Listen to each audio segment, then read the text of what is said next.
Hello, sports fans from the state of Michigan.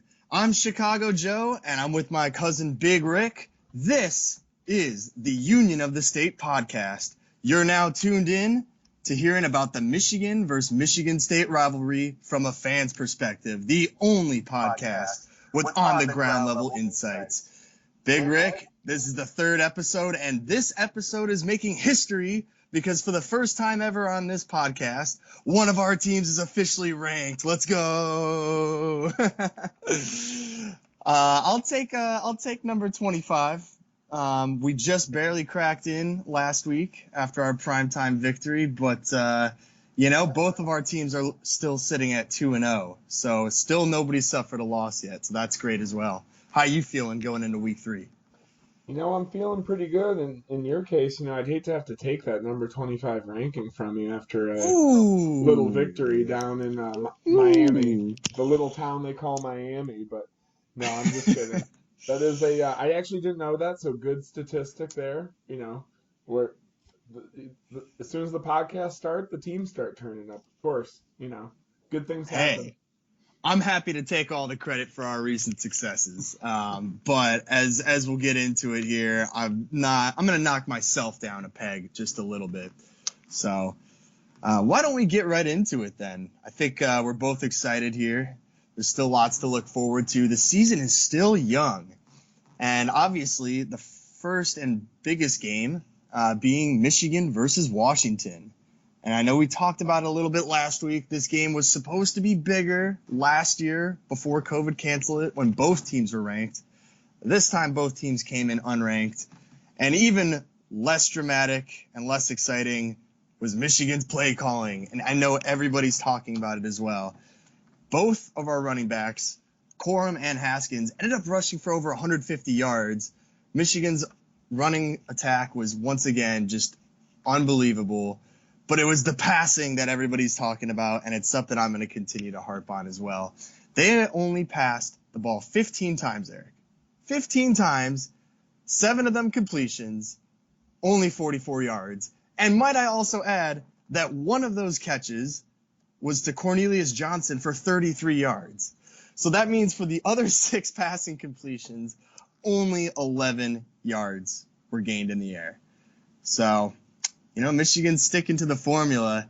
From an outsider's perspective, Eric, because I know you're a huge Michigan State fan here, what does it look like looking over at Big Brother and watching them run the ball like it's just backyard football? Um, they're looking good, and we all know how the recruiting pedigree is there.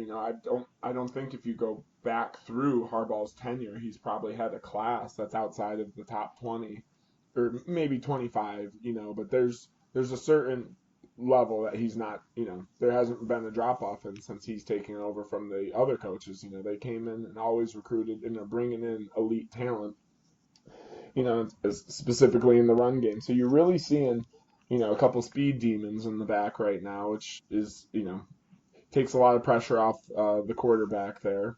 So, as you're mentioning, no one's really thinking about that right now just because you don't need to. And if, you don't have to go to the passing game, why risk it just from a ball security standpoint, and everything. So they're looking good. Obviously that Washington team is a little rough. Yeah. I'm not trying. That was a good win over Washington. I'm not one of those guys saying it wasn't impressive. Sure. Much more impressive than the win over Youngstown State that Michigan State had. But Washington is definitely on the downswing. Right now, coming off a loss to Montana the week prior. So Yeah, they're hurting for sure. They're yeah. coming out of the WAC-12. Sorry to disparage that whole conference, but I think, Michigan, they took care of business. There was a lot of fanfare before the game for 9/11. And to our credit, we came out and played how we were supposed to, God damn it. And if you can't acknowledge that fact, then I don't think you deserve to call yourself a Michigan fan. Now, we're going to get later in the show, we're going to get a little bit more in depth into how I still feel about the season going forward. But suffice to say, I thought we looked good. We beat them by a lot. The game was never in doubt. Even after the fourth down failure at our own goal line, the defense was super stout the whole night. I especially like their third down defense. Again, as you mentioned, not like Washington is in Ohio State here, and they're super capable of burning you in many different ways. So at the very least, at least this one, I felt more comfortable at the beginning than I did in the Western Michigan game, ironically enough. And the other funny thing I would note, Eric, before I pass it over to you, was how about the trick play by Harbaugh? He called a fake punt. And I got to be honest, I've watched every single Michigan game since Harbaugh's been here. I don't know if I remember if he's ever called a fake play in his life on special teams. I mean, I do not remember. I can't recall. I mean, correct me if I'm wrong, but I was super surprised. I was probably more shocked than Washington's defense was when they called the fake punt. They get the first down, and the next play they hand off to Corum, and he runs over 60 yards into the end zone or whatever it was. So that was what caught me off guard. I was like, okay, there's something I haven't seen in a while from Harbaugh. And that sort of started the avalanche that was Michigan's running attack, or at least continued it throughout the rest of the game. So with that, we'll turn it over to you now. Michigan State got a pretty expected victory as well over Youngstown State. What else are you seeing from your Spartans what did you learn in week 2 that you didn't see in week 1 from your team? Well, just to follow it up with week 1, I think, it starts out, they're taking shots early. Second week in a row, they score on the opening play. Nice, you're right. Big 75-yard touchdown pass to, the star of the passing game there, Jalen Reed. So I was really liking the play calling offensively, and I thought Thorne got a chance to show, off his skills a little bit more. We didn't play Kenneth Walker too much, but if, you didn't need him. And on the plays he did have, I mean, there was a run where it looked like he was stopped on the right side, and then he just completely cut it back upfield for like a 25-yard gain. So, I mean, just to have that level of talent at the running back position, that speed and elusiveness is awesome to see. Glad they didn't have to push him. The second string running back, Jordan Simmons, went for over 100 yards on an average of about 10 yards a carry himself. And then Eli Collins, we got to see get in and get a score too. Fortunately, he left the game with an injury, so that's a big loss. It sounds like he's not out long term, but Mel Tucker is sealed lips on that with the famous quote going around. He'll be ready when he's ready. Right now, people are asking. Classic coach answer, just a non-answer. Exactly. Do have to give a shout out to the fourth running back on the depth chart, Donovan Eaglin, who got in at the end of the game and continued to just move the pile. He's more of the goal line back style, big bruiser, but he's a soft, redshirt freshman on the team, so it was good to see them get a lot of people in the game too that you normally wouldn't. So sure. Overall, great game. There was obviously Youngstown State got some bunch plays, but as I alluded to last week, their running backs got some talent, and they ultimately kept some drives alive. And then, not sure if you saw, but the highlight of the game had to be Captain Xavier Henderson, the safety, with the one-handed pick. Shout out to ODB, Odell Beckham Jr. with that kind of play. Exactly. He's a long tenured starter on the team. I think this is his fourth. He's a senior, and I believe this is his 4th year starting. So good to see him having some plays, and I believe he's one of the highest graded safeties right now on PFF for the year. So it's early, but he's someone I could see kind of holding on to in that top 10 safeties statistically by the end. You see Michigan starting to build their identity being a run-first team. What are you seeing as Michigan State's identity, or is it still too early to tell? I think it's a little too early to tell. I think Miami just will, this is definitely, obviously Northwestern, they were an underdog, but, this is the one now that we've had a chance to see them and see that, they look like they're turning a corner as far as the rebuild goes.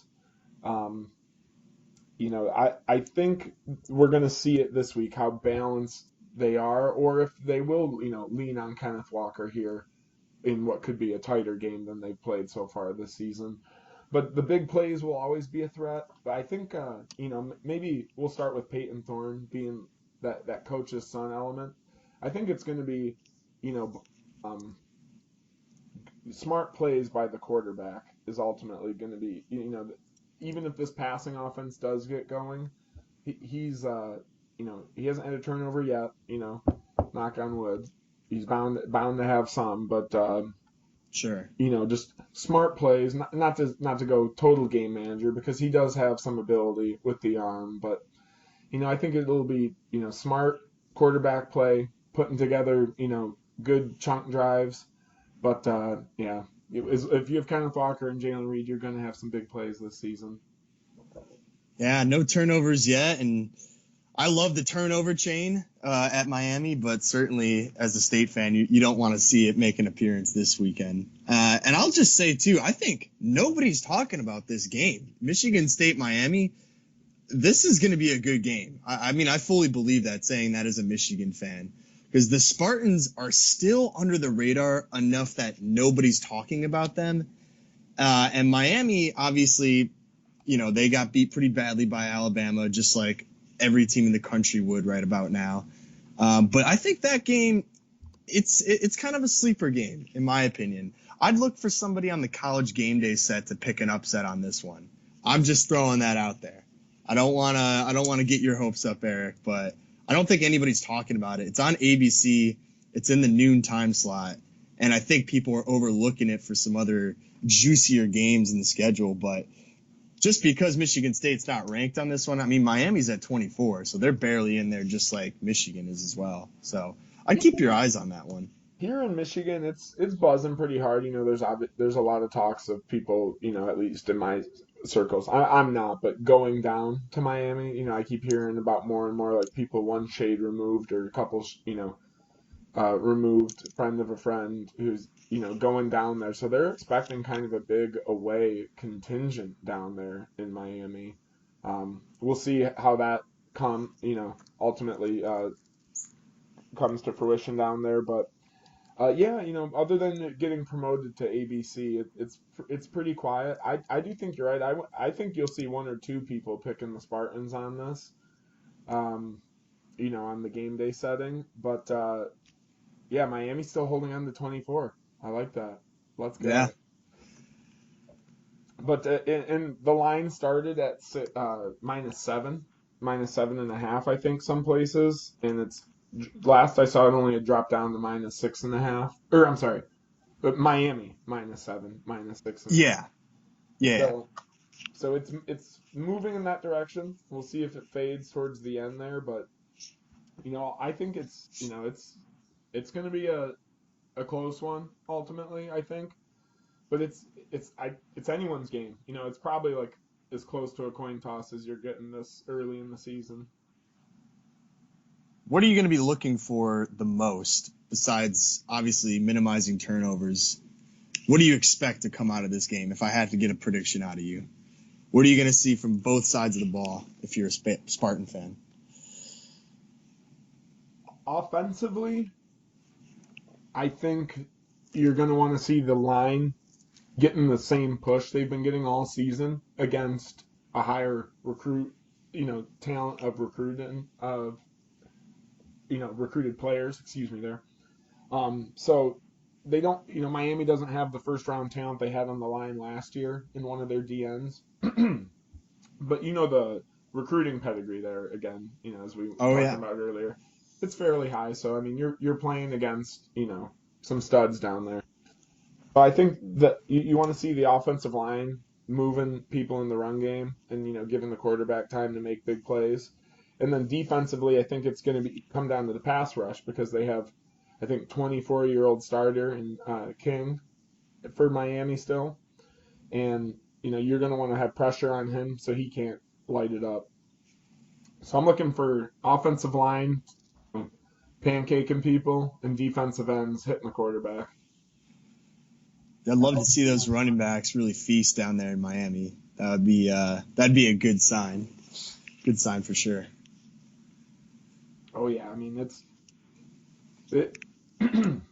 it'll be fun. It'll be getting down to Florida. That's gonna be an awesome environment. I think it's supposed to be pretty hot on the day too. So Yeah.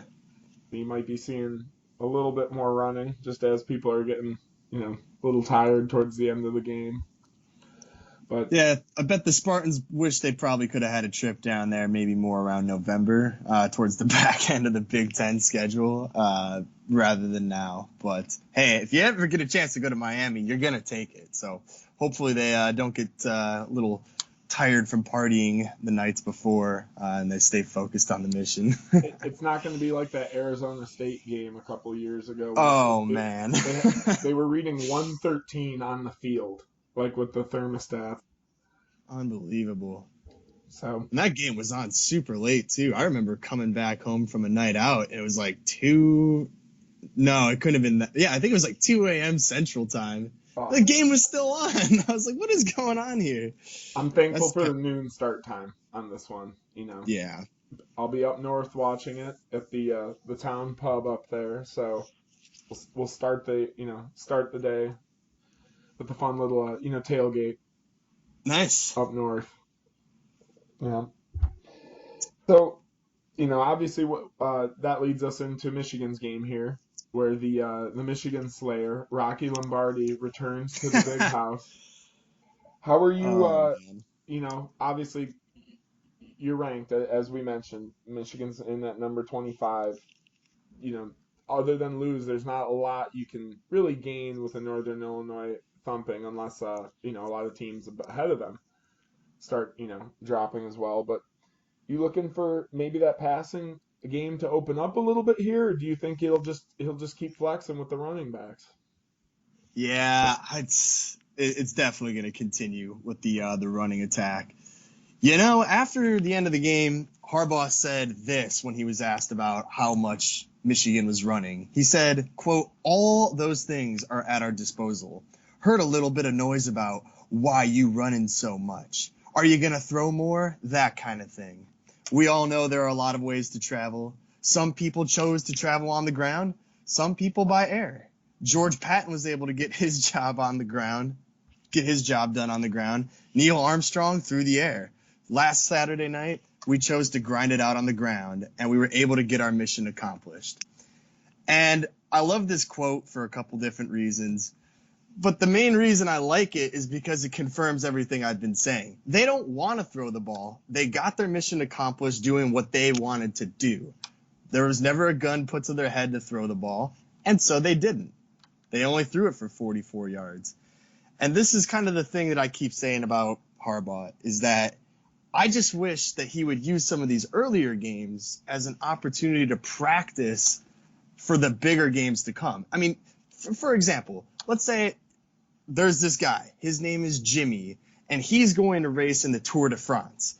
But before he races in the Tour de France, he has to practice. So what does he do? He rides his bike, but he rides his bike with training wheels. And he's not only training by practicing for the Tour de France in France, he's practicing by racing against little kids with his bike on training wheels. And he's never using his opportunity to practice to get any better until one day he's going to have to go to Tour de France, face his rival, Ryan Day, from the state of Ohio, and now he's going to have to take the training wheels off. And now he's going to realize that he hasn't had a chance to practice any of the high-level plays or biking skills necessary to compete in the Tour de France. You follow what I'm saying? So I hear this quote from Harbaugh, it seems like every year. He says, calm down. We're doing what we had to do to win this game right here. And I can totally understand that. Football coaches aren't thinking multiple weeks ahead. And in previous years, he's kind of alluded to the fact that he's saving something up his sleeve, a trick up his sleeve to beat Ohio State. But every single year, there's nothing up his sleeve except a bag of fairy dust. Whew. There is nothing else. There's nothing more complicated. And I'm not getting my hopes up in anticipation that when we do start playing the Wisconsins and the Penn States and the Ohio States, that there's going to be that much more creative stuff that I haven't seen yet. Because with Harbaugh, the tip of the iceberg is the entire thing. There is nothing under the bottom, which is what they want us to believe. It's always just the same super basic play calling. And there's my little rant. I didn't mean to go off on that. I was supposed to be talking about Northern Illinois. But to answer your question, Eric, yes, I fully expect the play calling to be almost identical to what you saw last week. And that's just the way that they want it. And no, I don't think this is a trap game. I think that maybe Jim Harbaugh probably circled on his calendar. He's like, I'm not going to let this Rocky Dennis the Menace, cotton candy looking guy come in here and beat us again in the big house. No way he's going to let that happen again. Harbaugh was the guy that said, don't eat chicken to Wilton Spate because chicken is, quote, a nervous bird. Harbaugh's the guy that once ate his cereal with Gatorade instead of milk. I mean, this guy, he's not all there, Eric. He's not all there. So hopefully he's got the defense of the team hyped up enough to not let this kid come in and embarrass us again. But the way that he's going to go about doing that is just going to be running the ball. So expect the same play calling. My prognosis is that's what it's going to be. That's the forecast.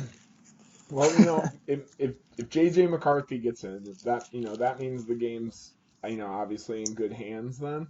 So maybe he'll throw with him just for fun at that point. But yeah. So what's the over under for Rocky Lombardi touchdowns passing? Ooh, knowing that it's Rocky, I'm gonna set the over under at 1.5, which is pretty safe. And let's see what. Yeah. Big rib showing on the camera. We were both thinking the same thing there. So. Well, what are you gonna take? Because I'm gonna go with the under on this one. I'm going under. I'm gonna go, and we're saying passing. Correct. Obviously, he could run it, if they got close to. But I think he gets 2. I think he throws for 2 touchdowns in probably what's their only 14, points of the game. Well, I think this is the first bet that you and I have. Insert the gong sound effect here. So we'll see who's right next week. But yeah, I think the defense really improved for Michigan last week. Better than I thought they played against Western Michigan. So that bodes well for us, and we'll just see. Because I think the problem for both of our teams, Eric, is it's still too early to tell. And with that being said, we're going to have some bigger games to really be able to evaluate how our team stacks up against the competition. State's going to get a little bit of a taste of that, but, as you guys did with Washington last week. But, Sure. As we saw, I think Miami was in a close one with Appalachian State last week. So they're, coming off an Alabama beating, though, I you can get why they're still, maybe a little rusty the following week. Yeah, that's a good point. And as I know very well, Appalachian State tends to give a lot of teams a run for their money. They got some respect. They got some extra respect on them for it. I put respect on their name. They Yeah. They play a lot of teams really gritty. They're one of those teams that it's like, don't you dare take the day off. And NIU used to be one of those teams too, back when they made, I think it was the Orange Bowl a while back. I saw the highlights of the Georgia Tech game. I didn't see their loss last week where they scored 40 points again and lost by a touchdown. I think Rocky had maybe 2 pick sixes. So do pick sixes count on the 1.5? No, they don't. Those are just passing touchdowns, we said. It could be an interception technically. No. But I see what you're saying. But yeah, they scored 43 points, so I mean, it looks good, but they have a receiver that appears to be like the real deal. Is it Kenny Galladay? Did he go to Northern Illinois? Obviously, I don't know about that. Former Lion. I'll go Lion Great. I think he's on the Giants right now. Northern Illinois. Yep. So he was a 3rd round guy from Northern Illinois. So they do produce some NFL high level talent every now and then. Yeah, good call on that, Rick. You also had the Western Michigan perfect season, right? And I didn't even know about that. So. The MAC stuff you pick up just from being around a bunch of Central and Western fans all the time. Action is tough. The Mac The only attack. other, the Mac attack, baby. The only other thing I'll say is Ohio State. I was watching that game with my Ohio State friends at an Ohio State bar, and I was wearing my Michigan stuff because it was just the beginning of a long slate of college football, and I wasn't going to be changing any clothes. And I got a lot of flack, and then when they lost, it was super awkward. I mean, I could feel all of them just like, ooh, why did we just talk a lot of smack to this guy? They just all the eyes just turn to you and they're like scapegoat. Now I'm mad at that guy directly.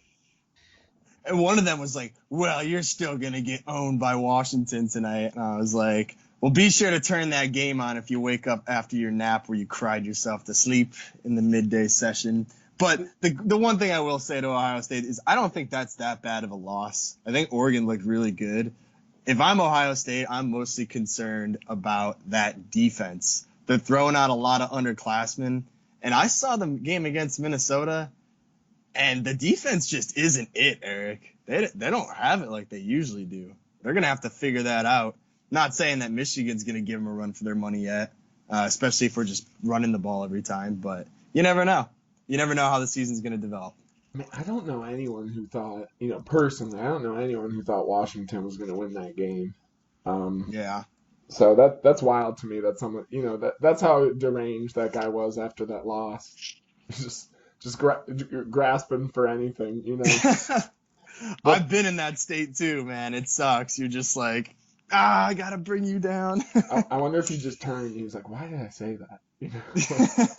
But yeah, I was obviously a little bummed because obviously, it shows there's a little blood in the water at least. But now they're putting the chip on the shoulder, probably. Yeah, that's so fair. So that could end up being one of those losses that ends up, making them better down the road, or not though. Hopefully the wheels just fall off.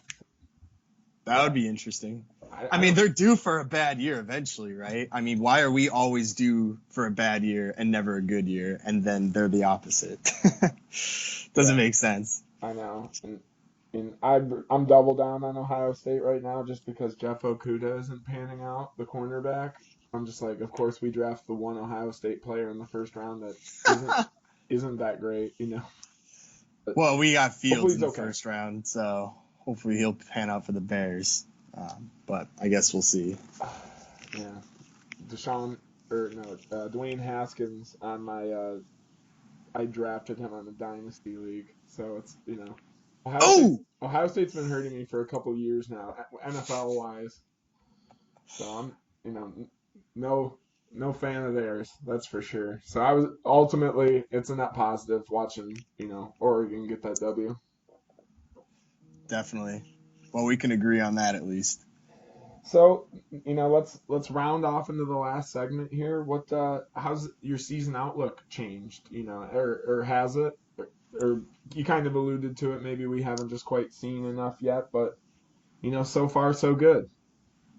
Yeah, I mean, I will say I'm more confident about this year's team than I was last year's. I mean, last year I had no hope that we could do anything against anybody, especially after we lost to you guys. So at least this year, I'm a little more confident that I think our style is still the same. Yes. However, I think we're stronger and more able to effectively execute our offense under that style than in years past.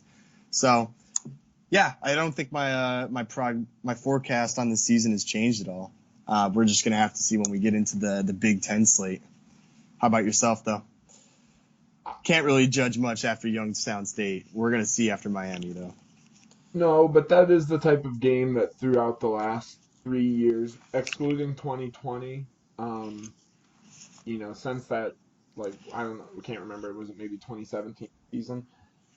State just hasn't had those big time players making big time plays. So even though it is against Youngstown State, and maybe, to piggyback off what you said, it's just good to see elite playmakers, doing what they're supposed to be doing out right now, and not grinding a 21 7 point win over Youngstown State, Right. and Don't actually, make those games close. yeah, exactly, come out swinging, get up early, and then, rotate, your guys in. We're playing a lot of guys, which you love to see just to build up some depth. And yeah, just overall Mel Tucker's elevated the guys that are there. I feel for the most part, some O linemen that were playing, they're playing a little better right now than they have been in the past couple of years, and all the new talent is is fun to watch. Obviously, Kenneth Walker, leading the way there. It's also great to see guys like Connor Hayward in the right position, using them as a tight end. I think he's a lot more threatening there than a running back. And then defensively, that's where I mentioned the transfer. I'm sorry, the DNs there. I'm hoping to see Drew Jordan, the guy from Duke, who's a graduate transfer, get out there and have a big game back in some ACC competition. So I'm loving what I'm seeing from him coaching players up. Now I'm hoping that we're going to see some guys solidify their starting roles here as we're moving into the more threatening part of the season. This could be a huge coming of age game for this new Mel Tucker team. If they make a statement here, they will absolutely be ranked afterwards, and then both of our teams will be ranked, and then we'll be talking about that in the next episode. But if not, your team will be the first to take an L on Union of the State. But definitely should be a fun game. Yeah. Over what time's the Michigan game? We're at 11 on BTN. Not even, yeah. Well, nothing too crazy. I'll be able to watch, the both of them there at the bar, so it'll be a good morning. Cool. Or early afternoon for us in Michigan. But as always, thank you for listening to the Union of the State podcast. Make sure to like the video, subscribe to the channel, and get after us at I'm on Twitter at GoodGuyRick, and we will post the email at the bottom of the description of this video. Ultimately, send us any questions or feedback. But thanks again, and on this side, go green. Go blue.